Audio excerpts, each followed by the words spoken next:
Hello दोस्तों, कैसे हैं आप सभी। तो मैं प्रियांशी आज आपके लिए क्या लेकर आई हूँ ड्यूगा की तरफ से चैप्टर 4 डिटर्मिनेंट्स क्लास 12 का ये जो चैप्टर है आपका। तो आज हम एक न्यू चैप्टर स्टार्ट करने वाले हैं डिटर्मिनेंट्स।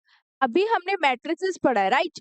तो मैट्रिसेस के जस्ट आफ्टर हमें डिटर्मिनेंट्स एक चैप्टर दे रखा है, वो हमें पढ़ना है क्योंकि जो डिटर्मिनेंट्स आपका ये चैप्टर है ना, ये डिपेंड करता है मैट्रिसेस पे कि मैट्रिसेस में हमने जो चीजें पढ़ी हैं, जिससे रिलेटेड क्वेश्चंस किए हैं, उससे रिलेटेड बहुत सी चीजें, उसी से डिपेंड करता है आपका डिटर्मिनेंट्स।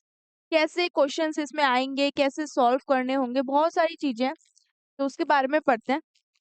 देखो, सबसे पहले तो डिटर्मिनेंट्स होते क्या है, हमें क्या करना होता है। डिटर्मिनेंट ना एक न्यूमेरिकल वैल्यू है। क्या है? It is a numerical value. जो भी हम एक मैट्रिक्स बनाते हैं, उस मैट्रिक्स का न्यूमेरिकल वैल्यू है। क्या है? डिटर्मिनेंट्स, जो आपका डिटर्मिनेंट्स है, इसको हम क्या बोलते हैं? एक न्यूमेरिकल वैल्यू बोलते हैं। और ये जो न्यूमेरिकल वैल्यू होती है ना, कि इसके अंदर हमारे नंबर्स आते हैं। ये न्यूमेरिकल वैल्यू किसकी न्यूमेरिकल वैल्यू होती है? किसकी? ये न्यूमेरिकल वैल्यू होती है आपके मैट्रिक्स की। और मैट्रिक्स किसकी फॉर्म में होता है? हम उसे ऑलवेज ब्रैकेट की फॉर्म में लिखते हैं, उसके अंदर हम नंबर्स लिखते हैं ऑर्डर पेयर के अकॉर्डिंग, कि 3/2, 2/2 का या 3/3 का। से लॉट्स ऑफ एग्जांपल्स लें तो ऑर्डर पेयर के अकॉर्डिंग हम मैट्रिक्स बनाते हैं। उसी मैट्रिक्स को डिटर्मिनेंट्स में कन्वर्ट किया गया। देखो, ये ऐसे ये मैट्रिक्स बनाते हैं नॉर्मली। तो मैं यहाँ अगर ABCD लिखूं, रहेगा इसी फॉर्म में। बट यहाँ पे मैट्रिक्स अलग था आपका और डिटर्मिनेंट्स डिफरेंट है। डिटर्मिनेंट निकालने को आएगा, मैट्रिक्स अलग चीज थी, डिटर्मिनेंट अलग है। दोनों डिफरेंट है, सिमिलर नहीं है, बट फॉर्म एक है। अब इसके बीच में मैं आपको बोल दूं कि फाइंड द डिटर्मिनेंट्स। तो हाउ इज इट पॉसिबल? कैसे हम डिटर्मिनेंट्स की वैल्यूज निकालेंगे, कैसे सॉल्व करने का तरीका क्या होता है, के बारे में अभी पढ़ते हैं। पर पहले आपको ये जानना है कि हर एक स्क्वायर मैट्रिक्स है। कौन सा मैट्रिक्स है? स्क्वायर मैट्रिक्स है। So to every square matrix A equals to Aij, हर एक स्क्वायर मैट्रिक्स Aij को डिनोट कर रहा है। अब ये Aij क्या है? A तो हो गया आपका मैट्रिक्स, और I और J आपके ऑर्डर पेयर्स हो गए। I जो है वो आपकी रोज हो गई और J आपके कॉलम्स हो गए। तो रो और कॉलम को डिनाई रिप्रेजेंट कर रहा है Ij। Order n, we can associate numbers real और कॉम्प्लेक्स। नंबर्स आपके कोई भी हो सकता है, रियल हो सकते हैं, कॉम्प्लेक्स हो सकते हैं, डजेंट मैटर, नहीं करता। डिटर्मिनेंट्स को हम बेसिकली या तो हम लिखते हैं DETA, ऐसे डिनोट करते हैं, या इसके साथ आप दूसरा कर सकते हो मोड लगाकर A। इसका मतलब है कि ये डिटर्मिनेंट है, ये हमें डिटर्मिनेंट फाइंड करना है। जब इस फॉर्म में क्वेश्चन हो ना, तो समझ जाओ कि you have to find the value of determinants की वैल्यूज निकालनी है, न्यूमेरिकल वैल्यू फाइंड करनी है। कुछ इंपॉर्टेंट नोट्स की mod A determinants A absolute value of A की वैल्यू एक ही रहती है। डिटर्मिनेंट्स आपको न्यूमेरिकल वैल्यू देता है, but matrix do not give a numerical value. क्योंकि जब हम डिटर्मिनेंट करते हैं ना, तो हम उसे पूरा सॉल्व करते हैं और सॉल्व करके हमें एक आंसर मिलता है। बट मैट्रिक्स के केस में ऐसा नहीं था, मैट्रिक्स आपको एक न्यूमेरिकल वैल्यू नहीं देता था, right. A determinants always an equal number of rose and numbers of column. ये स्क्वायर मैट्रिक्स क्यों है? स्क्वायर मैट्रिक्स मैंने आपको बताया था। तो पहले आपको मैट्रिक्स चैप्टर पढ़ना है, उसके बाद आपको डिटरमिनेंट अच्छे से समझ आएगा कि स्क्वायर मैट्रिक्स क्या होता है। जहाँ पे एक मैट्रिक्स के अंदर रोज एंड कॉलम्स की जो number of rose and columns है वो इक्वल होती हैं, तो उसको हम स्क्वायर मैट्रिक्स कहते हैं। तो यहीं पे बात करी गई है कि एक डिटरमिनेंट्स हमारा हमेशा equal number of rose and equal number of column के इक्वल होता है। जिसमें क्या होता है कि हमारे मैट्रिक्स क्या होते हैं, वो स्क्वायर मैट्रिक्स को ही डिटरमिनेंट कहते हैं। बेसिक सा था। अब देखो, मान लीजिए मैंने अभी आपको बताया कि कैसे क्वेश्चन सॉल्व करेंगे, कैसे इसके करने का तरीका क्या है, कैसे आपको न्यूमेरिकल वैल्यू फाइंड करनी है, वो चीज मैं आपको भी बताती हूँ। देखो, ये पोर्शन मैंने ABCD just for an example मैंने अल्फाबेट्स लिखे हैं, बट इसे सॉल्व करने का तरीका क्या होगा, इसको इस तरीके को सॉल्व कैसे करेंगे, इसका सॉल्व करने का सॉल्विंग मेथड कैसा होगा। फॉर एग्जाम्पल, मुझे यहाँ सॉल्व करना है, ठीक है। तो मैं इसमें क्रॉस का ध्यान दूंगी। ये जो क्रॉस में है ना, आपको ये क्रॉस A और D, और दूसरी साइड B और C। तो इन क्रॉस का ध्यान दूंगी, ए को डी से मल्टीप्लाई करेंगे सबसे पहले। देखो मोड लगा दो, सिंपल।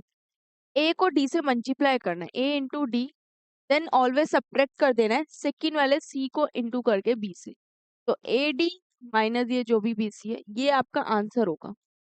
ये सिर्फ अल्फाबेट में लिखा है, बट न्यूमेरिकल वैल्यू निकालने को आएगी तो वो नंबर ही होंगे, तो नंबर तो हम इजीली सॉल्व कर लेंगे, उसकी हमें न्यूमेरिकल वैल्यू मिल जाएगी। तो ये जो डिटर्मिनेंट्स हैं, ये आपके ऐसे ही सोल्व है। ये 2x2 ऑर्डर के पेयर्स में थे, का जो ऑर्डर पेयर है वो 2x2 का है। इन केस मान लीजिए तो आ जाता है 3x3 का या 2 से ज्यादा, उस केस में क्या करोगे, उस केस में कैसे सॉल्व करोगे? अभी मैंने आपको बताया कि number of rose and column equal होनी चाहिए, तो क्या 3x2 होगा? पॉसिबल ही नहीं है, क्योंकि डिटर्मिनेंट्स ऑलवेज स्क्वायर मैट्रिक्स होता है, जहाँ पे हमारी जितनी कॉलम्स आएंगी उतनी ही रोज आएंगी, जितनी रोज होंगी उतनी ही कॉलम्स होंगी। तो ये तो मस्ट रहेगा, this things will be must in your determinants में, ये थिंग्स रहनी ही रहनी है। तो कोई वो नहीं कर सकते हैं 2x2। मान लीजिए मैंने A B C D E F G H I, देखो 3 ही रो है और 3 ही कॉलम है, तो 3x3 है। मैं इसको डिटर्मिनेंट कंसिडर कर सकती हूँ, मैं इसे डिटर्मिनेंट बोल सकती हूँ, ठीक है। बट अगर मान लीजिए इसकी जगह मैंने क्या करा, यहाँ पे लिख दिया 2 1 3 4 2 6, सिर्फ इतना। देखो 2 कॉलम्स है, सॉरी 2 रो है, बट कॉलम तो 3 है ना, ये तो 2x3 का पेयर बन गया। क्या है, दोनों एक दूसरे के इक्वल है। ये आपका ए है, ये आपका आई है और ये जे है, तो ये पूरा मोड ए के इक्वल होता है, इस चीज को रिप्रेजेंट करता है। क्या यहाँ पर आई और जे मतलब number of row and number of columns क्या आपकी इक्वल है? नहीं है, तो दिस इज नॉट डिटर्मिनेंट, ये डिटर्मिनेंट नहीं होगा, क्योंकि रो एंड कॉलम्स क्या है, एक दूसरे के बराबर नहीं है, इक्वल नहीं है, ठीक है। ये तो था नॉर्मल। अब बात क्या है कि दो तो हम सॉल्व कर लेंगे, 2 में मैंने अभी आपको बताया क्रॉस करना है, बट अगर मान लो 3 का है, 4 का आ रहा है, तो हम कैसे सॉल्व करेंगे? प्रॉब्लम वहां आएगी कि यहाँ पे क्रॉस क्या इन तीनों को करेंगे, फिर क्या इन तीनों को करेंगे, पर बाकी के जो बच गए वो कैसे सॉल्व होंगे? ये मैं आपको अभी बताऊंगी जब हम क्वेश्चंस करेंगे उसके अकॉर्डिंग, कि कैसे हम इसे सॉल्व करेंगे, किस टाइप से कर सकते हैं इसको। मान लीजिए मैंने एक एग्जाम्पल लिया, सिंपल सा मैं एक एग्जाम्पल लेती हूँ, राइट। मैंने ले लिया 2 4 1 0, मुझे इसका डिटर्मिनेंट फाइंड करना है। ये है ए के इक्वल, ये ए के इक्वल है, मुझे मोड ए निकालना है। तो मैं क्या कर दूंगी, 0 को 2 से मल्टीप्लाई, देन -4 × 1, यही होगा। तो 2 - 4, मोड से बाहर निकल के कितना आ जाएगा, -2 है, तो ये 2 ही होगा। पॉजिटिव में आ जाएगा मोड से बाहर निकल के, तो 2 इज द आंसर। ये तो सिंपल था, जो हमने 2x2 के ऑर्डर पेयर्स में कर लिया, तो ये न्यूमेरिकल वैल्यू निकल गई। तो डिटर्मिनेंट आपको हमेशा क्या देगा, न्यूमेरिकल वैल्यू देगा। बट अगर 3x3 का ऑर्डर पेयर्स है, तो उस केस में आपको कैसे सॉल्व करना है वो भी मैं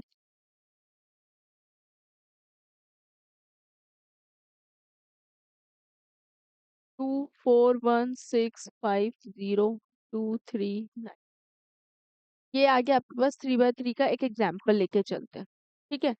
अब इसे सॉल्व करना है, इसको सॉल्व कैसे करेंगे मैं बिल्कुल डायरेक्ट बता रही हूँ, मैं आपको कोई एक्स्ट्रा चीजें नहीं बता रही कि ज्यादा इलेबोरेट करके चैप्टर को पढ़ाऊं, नहीं। जो मेन मेन है ना, जो डायरेक्ट आपके क्वेश्चन सॉल्व हुए, जिसको जो समझ रहा है एग्जैक्टली वही टॉपिक कॉन्सेप्ट समझे और उसी से हम क्वेश्चंस अच्छे से करें, क्योंकि ज्यादा थ्योरी पढ़ना भी वो रहता है, मैथ्स में ज्यादा प्रैक्टिकल पे ज्यादा फोकस करते हैं ना।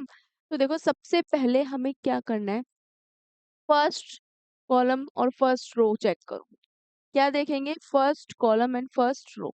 जब मैं ये अगर मैं इसको हाइड कर दूं तो मेरे पास क्या बचेगा, सिर्फ इतना पोर्शन, तो उसको सॉल्व करेंगे। वो अगर मैं first row and first column का ही नंबर लेती हूँ, मैं मान लीजिए इसका निकालूंगी हाफ, हाफ, ठीक है। ये चीज हो गई आपकी हाफ। अब क्या कर देंगे, ये मैंने हाफ तो ले लिया, एक ब्रैकेट लगाऊंगी, मैं 2 लूंगी सबसे पहले।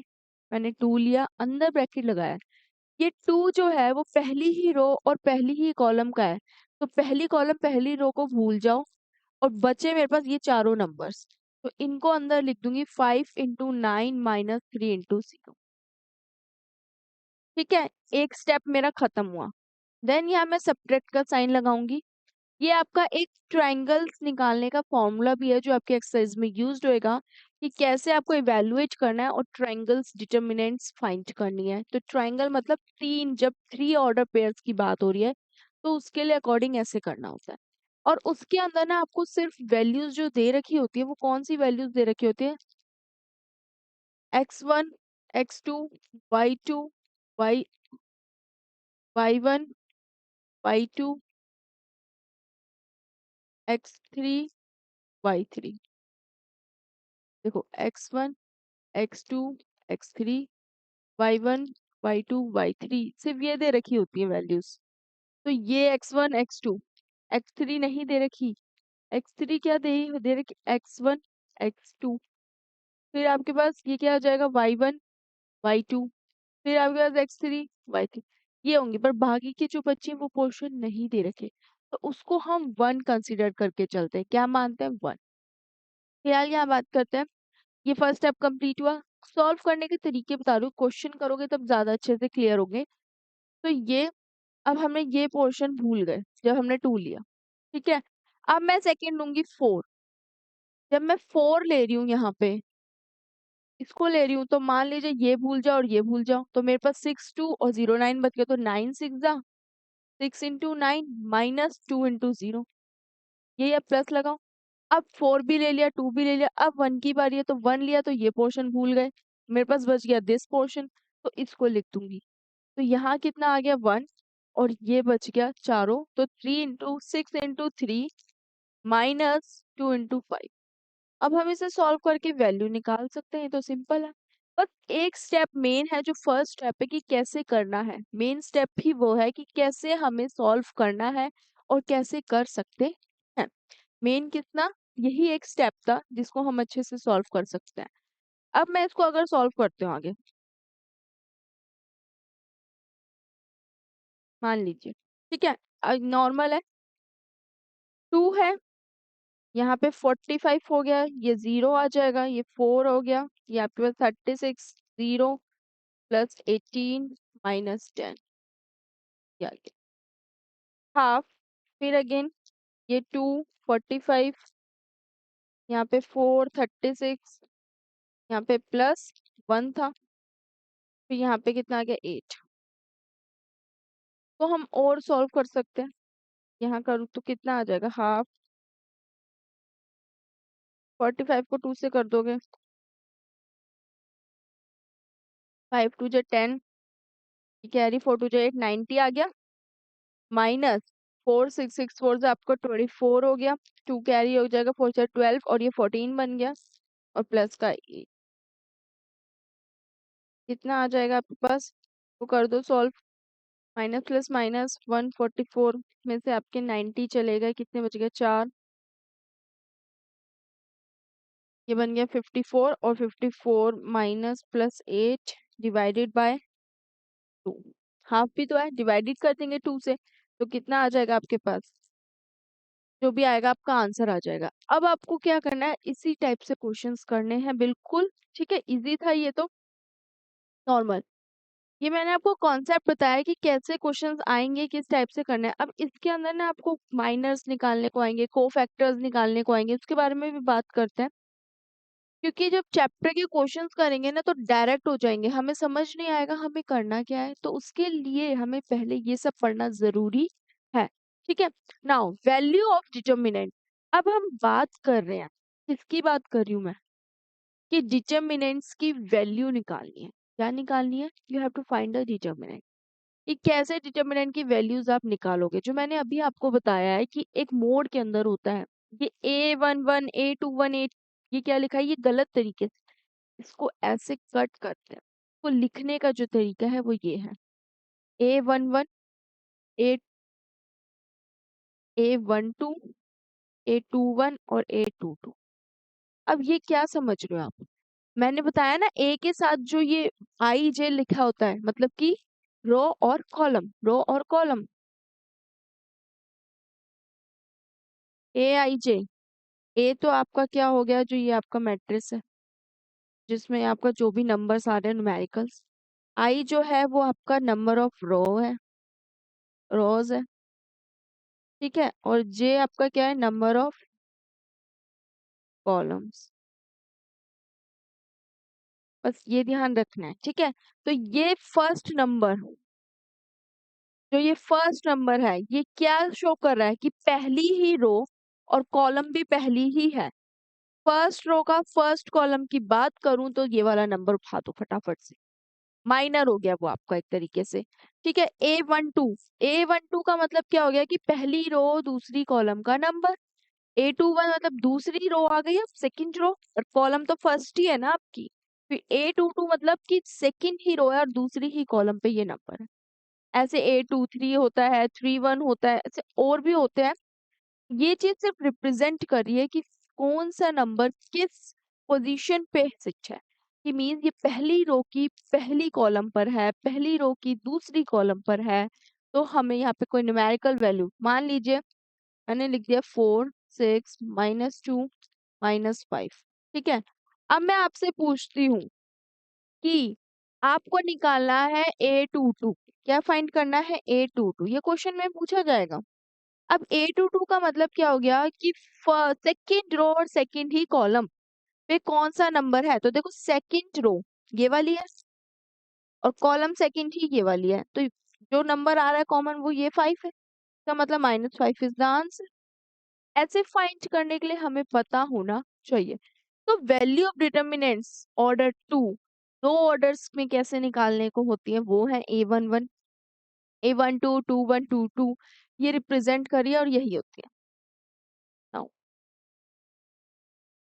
माइनर्स की बात करते हैं। अभी मैंने आपको बताया इंपॉर्टेंट टॉपिक है ये, माइनर एंड को फैक्टर्स। ये आपकी फर्स्ट एक्सरसाइज में तो नहीं है बट आगे की एक्सरसाइज में पूछा जाएगा, इससे रिलेटेड क्वेश्चंस आएंगे कि माइनर क्या होता है और को फैक्टर्स क्या होते हैं। पहली बात करते हैं कि माइनर की क्या होती है।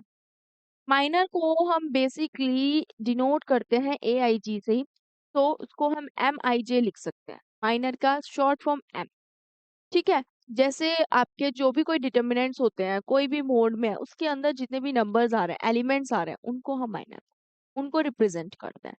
तो अब इसको क्वेश्चन करने को आएगा तो हम कैसे करेंगे, वही मैंने अभी जो प्रीवियस स्लाइड में आपको बताया। मैंने लिख दिया, मान लो फाइंड माइनर्स, फाइंड करना है आपको। क्या फाइंड करना है, माइनर, ओके। मैंने आपको दे दिया 4 1 2 -6 0 3 4 1 5। मैंने ऑर्डर पेयर बनाया है 3 बाय 3 का। अब आपको मैं दे देती हूँ निकालने के लिए कि A22 निकालो, A31 निकालो, A12 निकालो, A13 निकालो, A11 निकालो। ये सारी वैल्यूज आपको फाइंड करनी है और ये सारी वैल्यूज क्या है आपकी, माइनर है। ये एलिमेंट्स पे ये जो बैठे हुए हैं इसी को बोलेंगे M22, जो माइनर है। A22 मतलब कि सेकंड ही रो और सेकंड ही कॉलम, तो यहाँ देखो सेकंड रो और सेकंड कॉलम, सेकंड रो पर सेकंड ही कॉलम है तो वो -6 आ गया, यहाँ पे लिख देंगे -6, दैट्स इट। क्वेश्चन आएगा निकालने के लिए तो वैसे करना है, बिल्कुल एज इट इज करना है, सिंपल, ठीक है। नेक्स्ट अगर मैं बात करती हूँ A31 की, मीन्स की थर्ड रो, तीसरी रो, पहले देखो तीसरी रो, कॉलम फर्स्ट, तो 2 आ गया, वो लिख देंगे, सिंपल कि 2 आ गया। अब आपको 2 लिखना है। अब मैं बात कर रही हूँ 1 2 की, मतलब कि फर्स्ट रो सेकंड कॉलम की बात हो रही है, पहली रो और सेकंड कॉलम, क्या बात हो रही है, पहली रो और सेकंड कॉलम, तो 4 आ जाएगा, 4। फिर फर्स्ट रो थर्ड कॉलम, तो पहली रो कॉलम कौन सी है, थर्ड, तो 3 ही आ गया। नेक्स्ट A11 की बात हो रही है। अब ये A11 क्या है, A11 क्या हो गया कि पहली रो पहली ही कॉलम पर जो है वो 4 सुइटेबल है, तो 4 हो गया। अब देखो माइनर हमने निकाल दिया, बट कोफैक्टर के लिए एक फॉर्मूला होता है। अब वो फॉर्मूला क्या होता है कि कोफैक्टर्स कैसे निकालने को आएंगे, कैसे हमें कोफैक्टर्स सॉल्व करने पड़ेंगे। कोफैक्टर्स के लिए बात करते हैं। ये रहा आपका कोफैक्टर। कोफैक्टर एक ऐसा एलिमेंट है, AIAJ डिटर्मिनेंट्स करता है, इसको हम डिनोट करते हैं AIAJ से, या CIAJ लिख लीजिए आप। ठीक है, उसका ये एक फॉर्मूला है। कैसे फाइंड करते हैं, AIJ निकालने को आएगा, इस मीन्स कोफैक्टर निकाल रहे हैं, तो माइनस का 1 और I प्लस J कि number of rose and number of columns को पावर्स में ऐड करना है, और उसके बाद जो आपने माइनर निकाला है IJ, जिसका जिसकी बात हो रही है, वही आपको मल्टीप्लाई कर देना। तो ये कोफैक्टर निकालने का फॉर्मूला है। MIJ जो है वो माइनर को डिनोट कर रहा है, ठीक है, वो माइनर को शो कर रहा है, इसके साथ एलिमेंट AIJ, और ये आपका मेन फॉर्मूला जो मैंने यहाँ पे भी मेंशन किया, लिखा है, वो बोलते हैं कोफैक्टर्स का फॉर्मूला निकालने के लिए। ठीक है, मान लीजिए मैंने बोल दिया, अब आपको इसी एग्जाम्पल पे आता है। इसमें A22 का हमें क्या निकालना है, ये तो आपके माइनर थे जिसको मैंने इससे रिप्रेजेंट कर दिया, ये तो शॉर्ट में लिख दिया एलिमेंट के अकॉर्डिंग। मैं लिख दूं अब A22, मुझे A22 का कोफैक्टर, तो समझ जाओ कि कोफैक्टर है, कैपिटल में लिखा है, तो इसके लिए फॉर्मूला क्या लगाऊंगी मैं, क्या फॉर्मूला लगाऊंगी A22 के लिए, -1 I प्लस J और M22, यही चाहिए। तो देखो -1 और IJ रो कितनी है, 2 ही है, प्लस कॉलम भी 2 है, और M22 कितना निकाला, मतलब A22 -6, तो वो यहाँ पे मल्टीप्लाई -6 कितना हो जाएगा, -1 की पावर 4 और ये -6, -1 की पावर 4 कितनी हो गई, 4, 1 होगी, इंटू कर दो -6, तो -6 इज द आंसर। बस ऐसे कोफैक्टर्स निकालने हैं, ऐसे आपको माइनस निकालने को आएंगे, ये ध्यान रखना है। क्वेश्चन आएंगे तो ये हम और करेंगे, क्वेश्चन आने हैं आपके एक्सरसाइज में, क्वेश्चंस हैं आपके कि माइनर कोफैक्टर्स कैसे होते हैं। देखो एक टॉपिक दे रखा है, अब आपको singular and non singular matrix क्या होता है। सिंगुलर और नॉन सिंगुलर में क्या फर्क होता है, बेसिकली जो आपका कॉरेस्पॉन्डिंग, अगर मैं बात करूँ, if the value of determinant corresponding square matrix is 0, मान लो कि स्क्वायर मैट्रिक्स जो दे रखा है वो आपको 0 दे रखा है, क्या दे रखा है, 0 दे रखा है, तो उस केस में आप क्या करोगे, जब 0 दे रखा है तो वो आपका सिंगुलर है, और अगर 0 नहीं है तो नॉन सिंगुलर, दैट्स इट, और कुछ है नहीं। कोई भी आपको मैट्रिक्स दे रखा है, कोई भी मैट्रिक्स दे रखा है, अगर वो 0 के इक्वल है तो वो सिंगुलर होता है, तो कुछ ज्यादा खास नहीं है, बस ये जान लीजिए, और अगर वो 0 के इक्वल नहीं है, मतलब ज्यादा है, तो वो नॉन सिंगुलर होता है। बस ये चीज आपको ध्यान रखनी है कि सिंगुलर कब होता है, नॉन सिंगुलर कब होता है, उस केसेस में हम कह सकते हैं। ठीक है, now if A B non singular matrices of, ये आपके कुछ ऐसी ज्यादा खास नहीं है प्रॉपर्टीज, इस पे ध्यान देना है, वो देखते हैं। देखो एडजॉइंट, एडजॉइंट एक टॉपिक है न्यू, इसके अंदर उसके भी क्वेश्चंस आएंगे। एडजॉइंट ऑफ मैट्रिक्स में क्या होता है कि स्क्वायर मैट्रिक्स, यहाँ पे ट्रांसपोज, मैट्रिक्स में हमने ट्रांसपोज सीखा था कि कोई भी मैट्रिक्स का रो को कन्वर्ट कर देना कॉलम में, कॉलम्स को रो में कन्वर्ट कर देना, वो इसका ट्रांसपोज होता है, और ट्रांसपोज का ट्रांसपोज ऑलवेज ए ही आ जाता है, ये भी था। यहाँ पे एडजॉइंट की बात कर रही हूँ, जब हम क्वेश्चंस करेंगे तो एडजॉइंट में क्या होगा कि अगर जनरल केस में क्या है, जनरली मैं अगर बताऊं, एडजॉइंट को रिप्रेजेंट करना है, एडजॉइंट को शॉर्ट फॉर्म में लिखते हैं, और ये इसको बोलते हैं एडजॉइंट, कि किसी भी मैट्रिक्स या डिटर्मिनेंट का मुझे एडजॉइंट फाइंड करना है तो वो आपको इस तरीके से रिप्रेजेंट करना है। जैसे कोई भी मैट्रिक्स आपको गिवन है, उसका एडजॉइंट निकालना है, तो ए तो है ही, आपने क्या निकाला, AIJ निकाला, n इंटू एन, अब ये n इंटू एन क्या है, जो n इंटू एन है कि नंबर ऑफ कितने एलिमेंट्स उसमें आ रहे हैं, मतलब कि number of rose and columns जो है उसके साथ एलिमेंट्स कितने हैं, उसको क्या करना है, मल्टीप्लाई। ये एडजॉइंट निकालना है, ये क्वेश्चन करेंगे तब मैं आपको इसको डिटेल में अच्छे से तब बताऊंगी। अभी आपको जितने क्वेश्चंस कराऊंगी, जो एक्सरसाइज कराऊंगी, उससे रिलेटेड जो है वो मैंने टॉपिक्स आपको पढ़ाया है।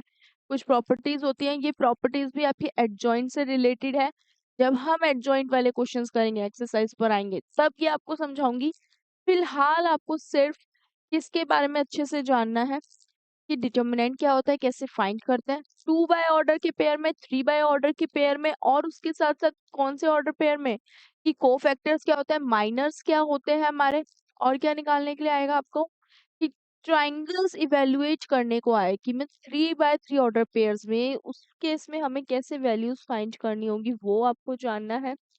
और तो मैंने आपको क्या बताया अभी, डिटर्मिनेंट्स की वैल्यूज निकालनी है, प्रॉपर्टीज वगैरह जो डिटर्मिनेंट्स की प्रॉपर्टीज है वो हम बाद में पढ़ेंगे, इनवर्स मैट्रिक्स की प्रॉपर्टीज भी हम बाद में पढ़ेंगे।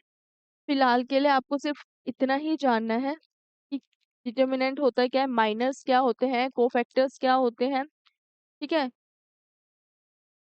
उस पे ज्यादा फोकस करना है आपको कि माइनस और कोफैक्टर्स क्या होते हैं, कि कैसे आपको कोफैक्टर्स निकालने हैं और माइनस।